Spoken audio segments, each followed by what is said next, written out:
नमस्कार दोस्तों, एक बार फिर आप सभी का हमारे इस मोटिवेशनल यूट्यूब चैनल पर बहुत बहुत स्वागत है। और आज की जो मोटिवेशनल कहानी है वह आपको ईमान का ज्ञान बताएगी। तो चलिए शुरू करते हैं। दोस्तों, बहुत समय पहले की बात है। प्रतापगढ़ नाम का एक राज्य था। वहाँ का राजा बहुत अच्छा था, लेकिन उस राजा को कोई भी संतान नहीं थी, जिससे कि वह बहुत दुखी था। और वह चाहता था कि अब वह राज्य के किसी योग्य बच्चे को गोद ले ले, ताकि भविष्य में वह उसका उत्तराधिकारी बन सके और आगे की बागडोर को सुचारू रूप से चला सके। और इसी को देखते हुए राजा ने राज्य में घोषणा करवा दी कि सभी बच्चे राजमहल में एकत्रित हो जाएं। और ऐसा ही हुआ। राजा ने किसी योग्य बच्चे को पाने के लिए सभी की परीक्षा ली। राजा ने सभी बच्चों को अलग अलग पौधे दिए और कहा कि अब हम 6 महीने बाद मिलेंगे और देखेंगे कि किसका पौधा सबसे अच्छा होगा। पूरा महीना बीत जाने के बाद भी एक बच्चा ऐसा था जिसके गमले में वह पौधा अभी तक सूखा हुआ ही पड़ा था, लेकिन फिर भी वह उसकी ईमानदारी से देखभाल करता और रोज पौधे को पानी देता था। और ऐसा देखते ही देखते 3 महीने बीत गए। बच्चा परेशान हो गया। तभी उस बच्चे की माँ ने कहा कि बेटा, कुछ धैर्य रखो, कभी कभी पौधों को फलने में ज्यादा वक्त लगता है। और वह पौधे को निरंतर सींचता रहा। और ऐसा करते करते 6 महीने हो गए। राजा के पास जाने का समय आ चुका था, लेकिन वह बच्चा अभी भी डरा हुआ था कि सभी बच्चों के गमलों में तो पौधे काफी बड़े हो गए होंगे और उसका गमला अभी तक खाली है। लेकिन वह बच्चा ईमानदार था और सारे बच्चे राजमहल में आ चुके थे। कुछ बच्चे जोश से भरे हुए थे, क्योंकि उनके अंदर राज्य का उत्तराधिकारी बनने की प्रबल लालसा थी।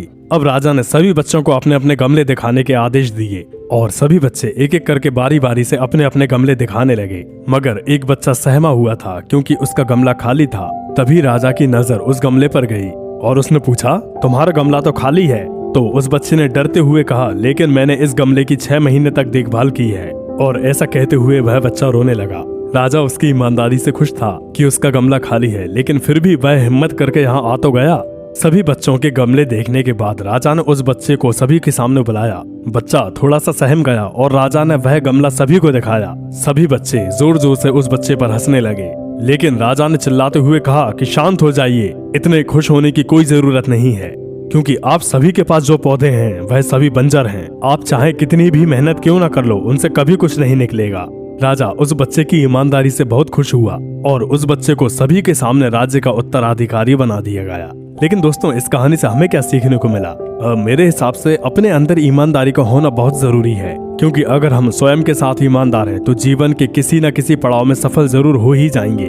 लेकिन उन दूसरे बच्चों की तरह कई बार लोग खुद को पागल बनाकर खुद का ही नुकसान कर बैठते हैं और अपने जीवन में बहुत पीछे रह जाते हैं। दोस्तों, अगर आज की यह वीडियो और इस कहानी की जानकारी अगर आपको पसंद आई हो तो इस वीडियो को अभी लाइक करें, कमेंट करें और इसे अपने दोस्तों के साथ अभी शेयर जरूर करें। एंड और भी इस तरह की कई सारी वीडियोस देखने के लिए हमसे आगे भी इसी तरह से जुड़े रहिएगा। और हमसे जुड़ने के लिए आपको कुछ भी नहीं करना है, बस नीचे दिए गए रेड कलर के सब्सक्राइब बटन को अभी प्रेस कर दीजिएगा और साथ ही साथ पास में दिए गए बेल आइकन बटन को भी दबा दीजिएगा, जिससे कि हमारी आगे आने वाली और भी इसी तरह की कई सारी वीडियोस की नोटिफिकेशन आपको सबसे पहले मिल सके। फिलहाल आज के लिए इस वीडियो में बस इतना ही। Thanks for watching this video और मिलते हैं ऐसे ही किसी अगले मोटिवेशनल स्टोरी के साथ। तब तक के लिए बाय बाय। जय हिंद, जय भारत।